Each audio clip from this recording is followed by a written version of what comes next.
ई प्रभाव ए मिथिले के माइट के छे। भक्त कहिया मैया से, हे मैया बसई छी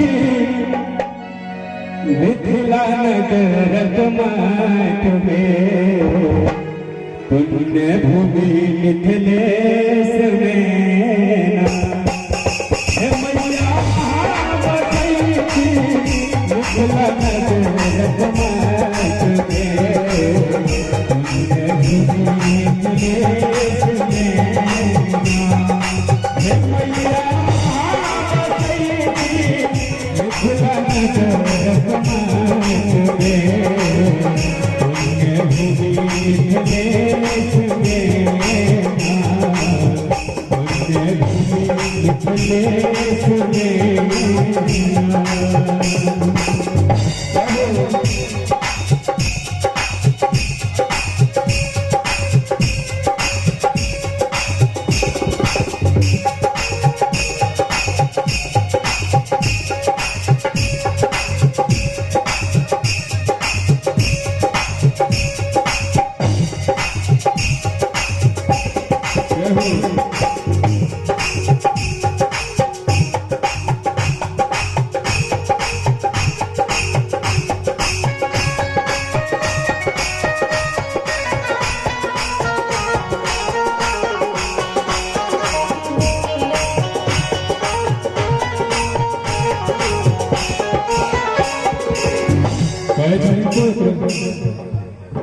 हे कखनो काली बन आएलो, कखनो दुर्गा बन आएलो।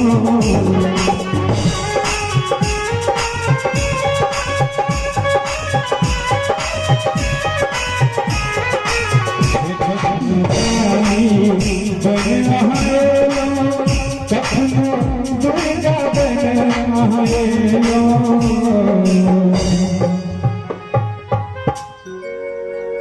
हे कखनो काली बन आएलो, कखनो दुर्गा बन आएलो। ये कखनो सीता बन के आह भेटै छी खेत में, पुण्य भूमि मिथिलेश में।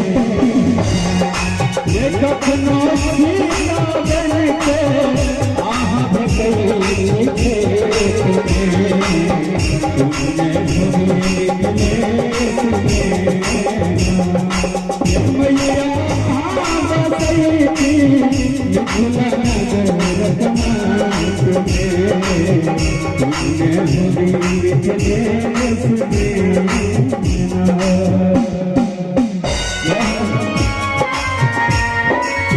प्रेम से बोले मैया सीता की जय हो।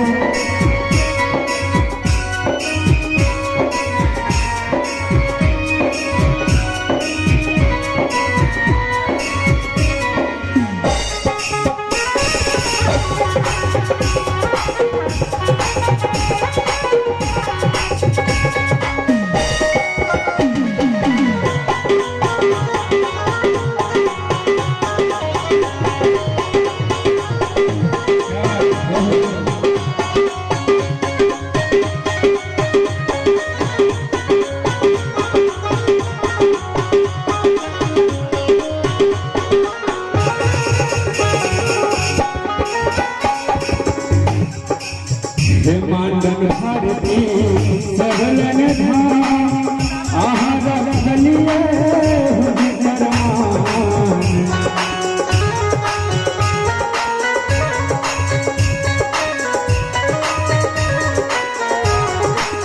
हे मांडन भारती सबलन धाम, आहार रखलिए हुजरमान।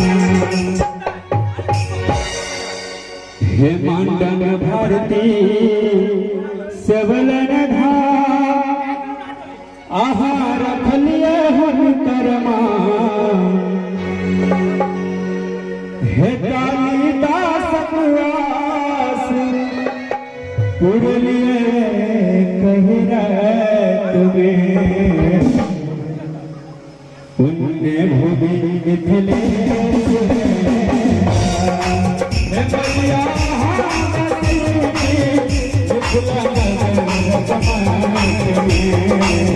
पुण्य भूमि मिथिलेश पुण्य भूमि मिथिलेश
लास्ट में कहे हे भक्त जपे आहा के नाम सिद्ध करियो सब काम ये भक्त जपे आहा के नाम सिद्ध करियो सब काम।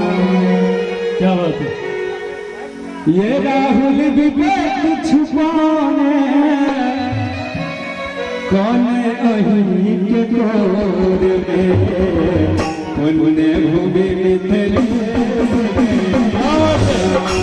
ये राहुल विवेक छुपाने कौन अहिं के गोर में पुण्य भूमि मिथिलेश मिथिला